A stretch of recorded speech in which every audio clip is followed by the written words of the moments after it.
여러분 안녕하십니까. 헬로티비 뉴스입니다. 11월 29일은 중국 우한시에서 코로나19 첫 확진자가 나온 날인데요.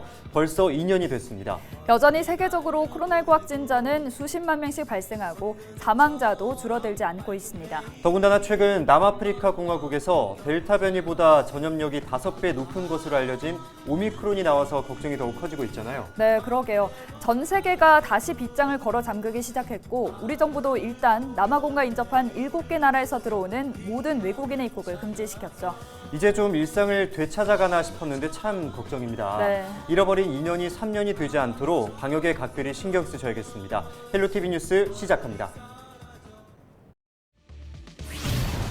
초량천이 복개된 지 수십 년 만에 복원됐습니다. 하지만 하천 바닥은 이끼로 뒤덮이고 물에는 부유물들이 흘러내려가 생태하천 조성이라는 사업 목표를 무색하게 하고 있는데요. 그 현장을 취재했습니다.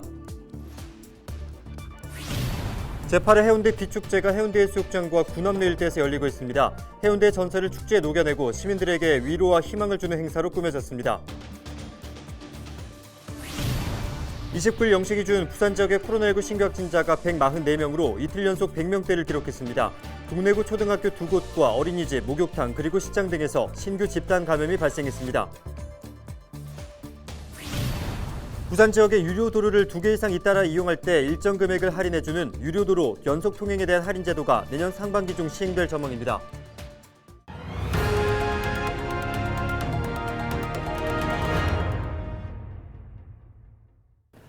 최근 동구 초량천이 제 모습을 찾았는데요. 콘크리트로 뒤덮인 지 수십 년 만이었습니다. 겉보기에는 데크도 깔고 잘 조성해놨지만 하천을 흐르는 물에서는 악취가 나고 있습니다. 한눈에 봐도 나쁜 수질에 시민들은 눈살을 찌푸립니다. 보도에 김한식 기자입니다. 도심 한가운데를 시원스럽게 흐르는 하천. 얼마 전 복원된 동구 초량천입니다. 하지만 언뜻 봐도 물속에 희뿌연 부유물이 떠내려갑니다. 하천 바닥을 뒤덮은 이끼는 시민들의 눈살을 찌푸리게 합니다. 막 이끼가 끼갖고 엉망이잖아요. 그냥 보기에도 안 좋지. 여름엔 냄새도 나고 근데 이제 지금 날씨가 추우니까 냄새 안 나. 물이 깨끗해야 되는데 찌꺼기가 자꾸 내려오잖아요. 그 누가 봐도 마찬가지 보기 안 좋죠. 여름 되면은 냄새가 많이 나죠. 악취. 하천 복원의 목표는 깨끗한 물이 흐르는 생태하천 조성이었습니다. 초량천 1단계 복원까지 걸린 기간은 10년, 투입된 예산만 400억 원에 가깝습니다. 하지만 수지를 보면 생태하천이란 말이 무색합니다. 실제 복원 이후 하천 주변 상황입니다. 옹벽과 바닥, 그리고 하천과 연결된 관에서 생활 오수가 유입되는 게 눈에 띕니다. 오수관을 막지 못한 겁니다. 부산시는 대책으로 하루 4,000톤의 깨끗한 물을 흘려보내고 있지만 수질 개선 효과는 미미한 상황. 또 현재 하천 주변에 빗물과 오수를 구분해 배출하는 분류식 하수관거를 설치 중인데 사업은 빨라야 내년에나 끝이 날 전망입니다. 생활 오폐수라든가 이런 것들이 유입되지 못하도록 분류식 하수관로 사업이라든가 이런 것들을 다 완료를 하고 난 뒤에 이 공사를 해야지만이 되는데 사실상 순서가 뒤바뀐 거죠. 도심 속 생태하천을 목표로 복원된 초량천. 하지만 수질 개선 문제가 복원 이후로 밀리면서 제2의 동천이 될 우려까지 낳고 있습니다. 헬로티비 뉴스 김한식입니다.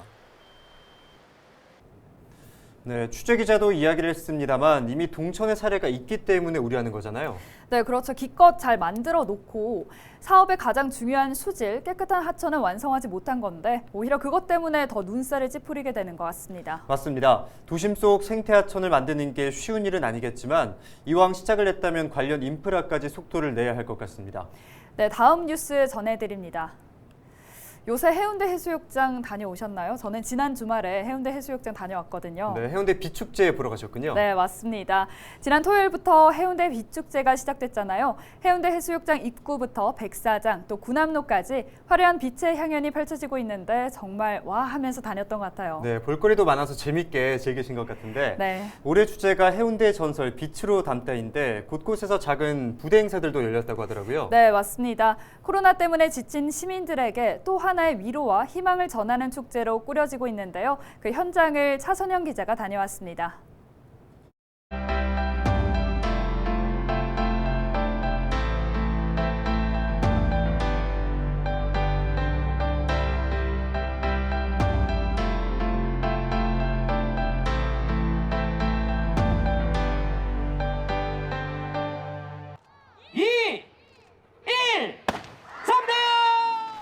힘찬 카운트다운과 함께 불꽃이 터지며 해운대 빛축제의 개막을 알립니다.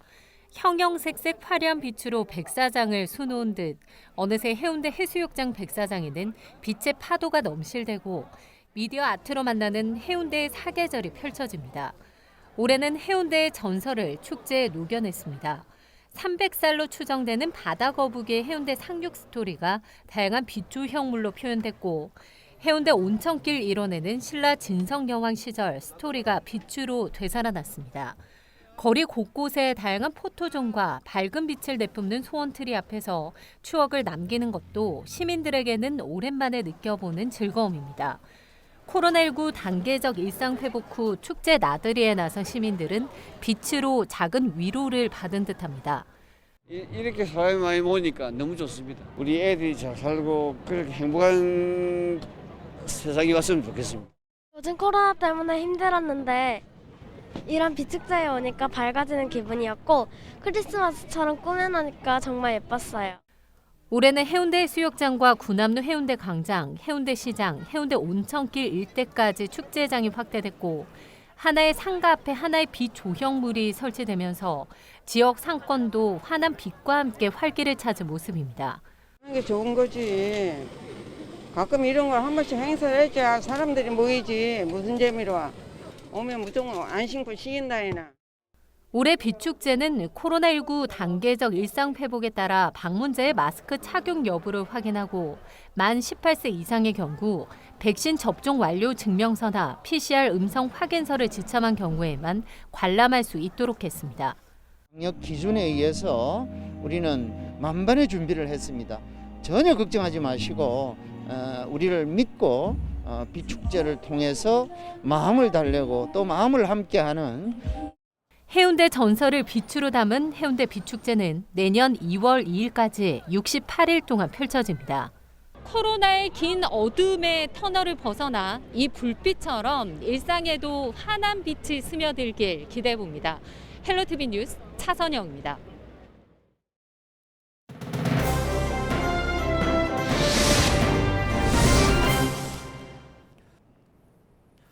키워드 뉴스 첫 번째 키워드입니다. 급격한 확산.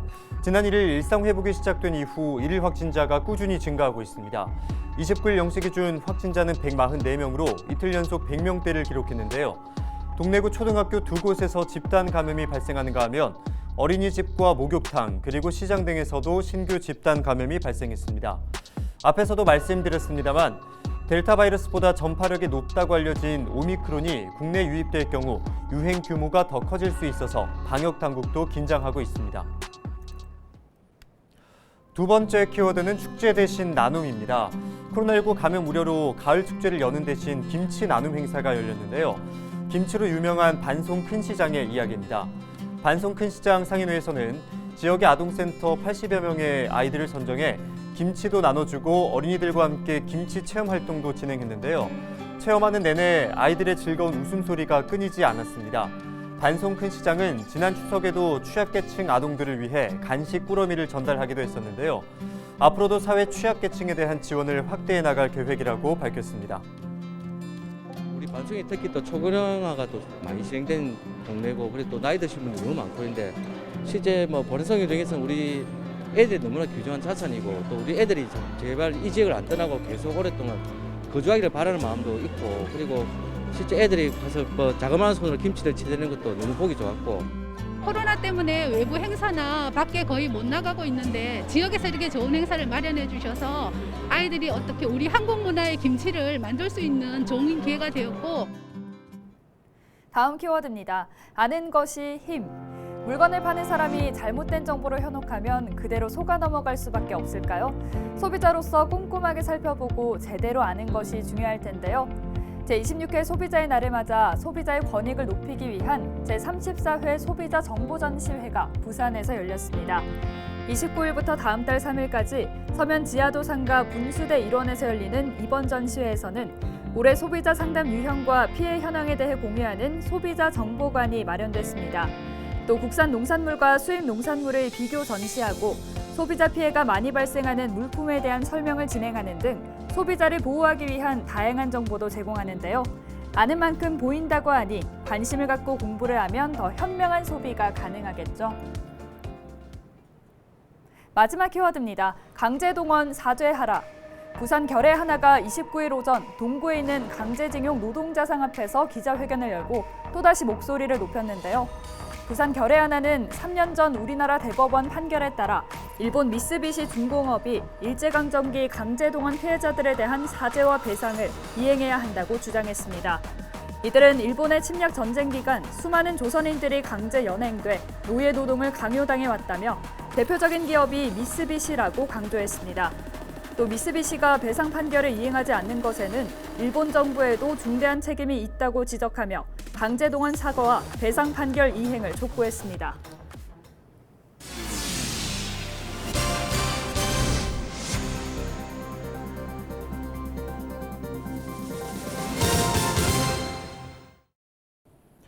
부산 시청자 미디어센터 개관 16주년을 기념한 시민 미디어 축제가 지난 25일부터 27일까지 사흘 동안 열렸습니다. 이 기간 지역의 미디어 활동가들의 활동 내역을 돌아보고 현장에서 맞닥뜨리는 문제점을 알아보는 간담회가 진행됐습니다. 특히 지난 26일 시청자 참여 방송 집담회에서는 한 해 동안 시청자 참여 방송을 빛낸 제작자에 대해 시상이 이루어졌습니다. 또한 미디어 환경의 변화 속에서 시청자 참여 방송의 현주소를 되짚어보고 방송사와 시민이 함께 성장하기 위한 방안을 모색하는 자리로 꾸며졌습니다.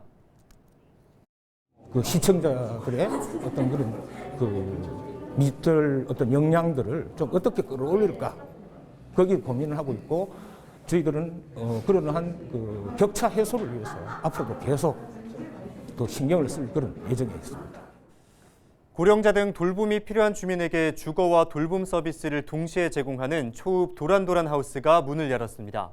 도란도란 하우스는 지하 1층, 지상 4층 규모로 주민 12명이 거주할 수 있고 또한 부엌과 빨래방 그리고 다목적실 등 함께 이용할 수 있는 공간도 마련됐습니다. 입주 대상은 부산 진구에 거주하는 만 65세 이상 통합 돌봄 대상자 가운데 주거 지원과 돌봄이 필요한 주민을 심사를 통해 선정합니다.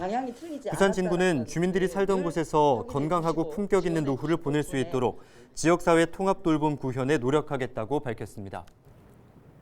부산 지역 유료도로를 2개 이상 잇따라 이용할 때 일정 금액을 할인해주는 유료도로 연속 통행에 대한 할인 제도가 내년 상반기 중 시행될 전망입니다. 이번 할인 제도에는 광안대교, 부산항대교, 을숙도대교 등 교량 3곳, 그리고 백양, 수정산, 산성, 천마터널 등의 터널 4곳 등 모두 7곳이 해당됩니다. 유료도로를 2개 이상 연달아 이용할 경우에 두 번째 요금소부터 요금소마다 200원씩 할인되는 방식으로 할인 혜택이 적용됩니다. 요금소와 요금소 사이를 킬로미터당 3분 이내로 통과하는 하이패스 차로 이용 차량이 대상이며 이미 통행료를 감면받는 차량은 중복 할인되지 않습니다. 부산 지역 제조업들이 코로나19 영향에서 점차 회복되고 있는 것으로 나타났습니다. 부산연구원 경제동향분석센터가 내놓은 코로나19 부산 제조업 영향분석 보고서를 보면 부산 지역 제조업 생산은 지난해 5월 저점을 기록한 이후 조금씩 회복되고 있는 것으로 조사됐습니다. 하지만 부산연구원은 부산의 경우 전국적으로 제조업 회복을 주도하는 전자부품과 의료, 정밀, 광학 등 고부가가치 산업의 비중이 작아 전국적인 회복세에는 미치지 못하고 있는 것으로 분석했습니다. 부산 지역 키즈카페 83곳에 대한 환경안전성 전수조사 결과 31곳이 환경안전관리 기준을 초과한 것으로 나타났습니다. 조사 결과 이중시트지, 완충제 등의 중금속 기준 초과가 16건, 실내 공기질 기준 초과가 26건으로 나타나는 등 31곳에서 모두 42건이 환경안전관리 기준을 초과한 것으로 나타났습니다. 이상으로 뉴스를 마칩니다. 함께해 주신 여러분 고맙습니다.